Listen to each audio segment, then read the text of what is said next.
একটা উত্তপ্ত সন্ধ্যা। দিল্লির সাউথ ব্লকের কনফারেন্স রুমে আলোচনার ঝড় বইছে। সামরিক বিশ্লেষকরা মুখোমুখি বসে, টেবিলে বিশাল মানচিত্র বিছানো।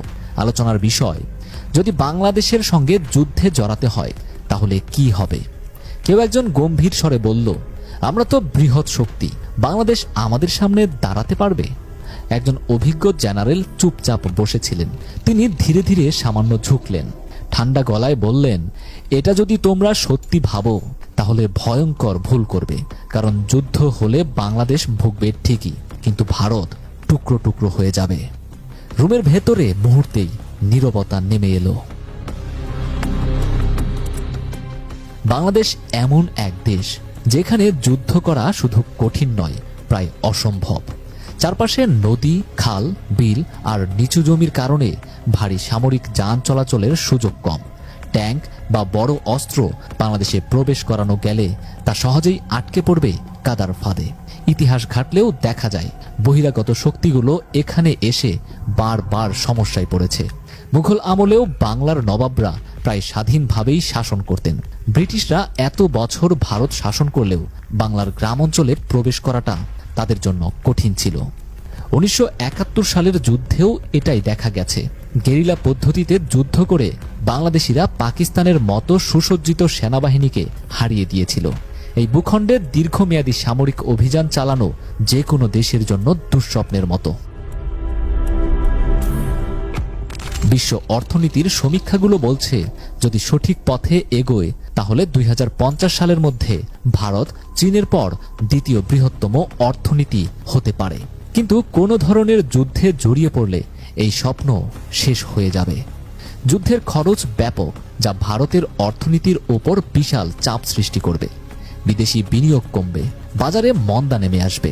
যুদ্ধের ধাক্কায় দেশটির রাজনীতিতেও অস্থিরতা বাড়বে।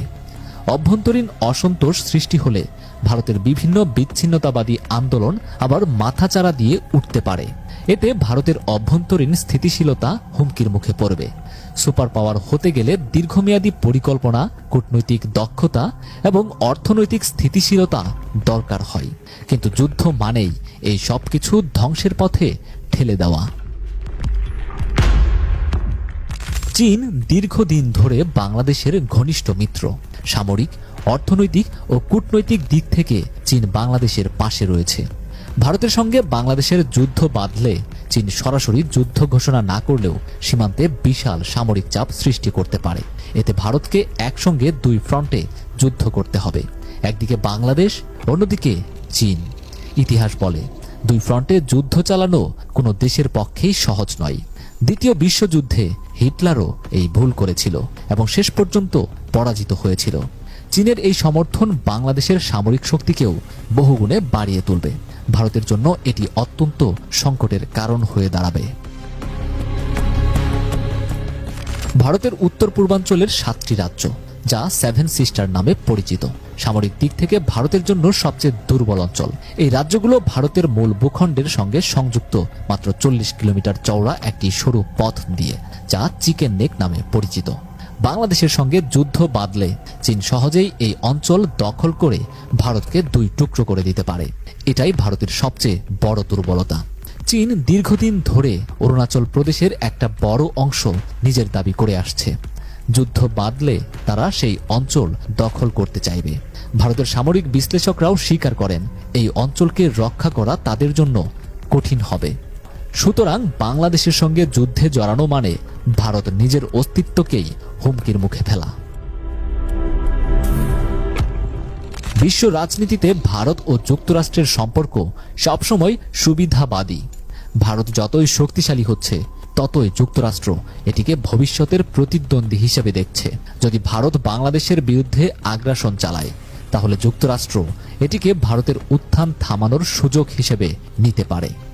যুক্তরাষ্ট্রের গোয়েন্দা সংস্থা সিএআই ভারতের অভ্যন্তরীণ বিদ্রোহী গোষ্ঠীগুলোকে উস্কে দিতে পারে। কাশ্মীরে পাকিস্তানের হস্তক্ষেপের পথ আরও উন্মুক্ত হবে। আন্তর্জাতিক নিষেধাজ্ঞা এবং পশ্চিমাদের চাপের কারণে ভারতের অর্থনীতিতে বিশাল ধাক্কা লাগবে।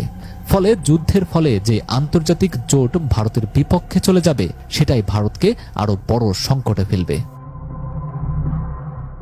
সামরিক শক্তির দিক থেকে ভারত শক্তিশালী হতে পারে, কিন্তু যুদ্ধ কখনোই শুধু অস্ত্রের শক্তিতে জেতা যায় না। আমেরিকা ভিয়েতনাম দখল করতে পারেনি, রাশিয়া আফগানিস্তানে টিকতে পারেনি, কারণ যুদ্ধের আসল শক্তি হলো ভূমির মালিকানা ও প্রতিরোধের মনোবল। বাংলাদেশের মানুষ 1971 সালে যেমন প্রতিরোধ করেছিল, তেমনি প্রতিরোধ গড়ে তুলবে। ভারতের বিরুদ্ধে যুদ্ধ বাঁধলে যুক্তরাষ্ট্র, চীন, পাকিস্তান সক্রিয় হয়ে যাবে। আন্তর্জাতিক গোয়েন্দা সংস্থাগুলো ভারতের বিরুদ্ধে কাজ শুরু করবে। গোপন অভিযানের মাধ্যমে ভারতের অভ্যন্তরীণ স্থিতিশীলতা নষ্ট করে দেওয়া হতে পারে। ফলে যুদ্ধ শুরু করলে ভারতই ক্ষতিগ্রস্ত হবে। দিল্লির সেই কনফারেন্স রুমের নীরবতা এখনো ভাঙেনি। সামরিক বিশ্লেষকেরা মুখে চাওয়াচাওয়ি করছে। ভারতের গণমাধ্যম যতই শক্তিশালী হয়ে ওঠার গল্প বলুক, বাস্তবতা একেবারে আলাদা। বাংলাদেশ ছোট হলেও তা ছিন্ন ভিন্ন করা সহজ নয়, বরং যুদ্ধ হলে ভারতই ভেঙে পড়তে পারে। সেই অবসরপ্রাপ্ত অভিজ্ঞ জেনারেল উঠে দাঁড়ালেন, মানচিত্রের দিকে তাকিয়ে বললেন, বাংলাদেশের সঙ্গে যুদ্ধ মানেই ভারতকে আরও একবার ভারত রাখার লড়াইয়ে নামতে হবে। রাত গভীর হচ্ছে। রাতের নীরবতায় বাংলাদেশ ভারত সীমান্ত বরাবর দুটো পাখি উড়ে যাচ্ছে। তারা যুদ্ধ চায় না, শান্তি চায়। নরেন্দ্র মোদী কি শান্তি চায়?